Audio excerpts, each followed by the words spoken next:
असो आहा की लोक सामके उघड जाल्या पूण थोडे थोडे लोक उलोवन दाखयना पूण इतले उघड जाले की काँग्रेसीक कंटाळलेले आहा कारण काँग्रेसीन हांगा कांयच केल्लें ना ते सांगता भायर आमी हें केलां तें केलां म्हणून सांगता पूण प्रत्यक्षात हांगा कांयच केल्लें ना हें सुद्दां सगळ्यांक लोकांक कळयलें आसा कारण हांगा खोटी आश्वासनां ही चड मेळिल्लीं आहा जितली जाता तितली खोटी आश्वासनां अशें ना की ठोस अशें कांय जाल्लें ना ते फक्त देखावे आहा त्या लागून प्रत्येक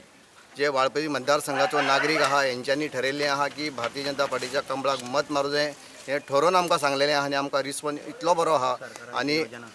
हेजें दुसरें कारण म्हणजे सरकाराच्यो ज्यो योजना आहा लाडली लक्ष्मी आहा गृह आधार आहा दुसरी DSSY आहा DSSY जी हेल्थ कार्ड आहा हे जे आहा आनी युवा सहयोग आहा ह्यो ज्यो सगळ्यो योजना आहा प्रत्येकाच्या दारान पावल्ली आहा प्रत्येकाच्या घरान पावल्ली आसा ग्रामीण भाग बाकीच्या भागान जे आमच्यो पंचायती आसा सगळ्यान पावल्यो आहा आनी तेज्या लागून जनता आनी महिला वर्ग जो आहा हो चड खूश आहा महिला वर्ग इतलेंच सांगता की आमी फुडलें आमकां जे आमी तांकां जेन्ना प्रश्न करता तेन्ना ते आमकां सांगता की फुडें आमकां भारतीय जनता पार्टीचेंच सरकार जाय जेणे करून आमी भारतीय जनता पार्टीच्या कमळाक मत मारचें म्हाका सरळ सांगता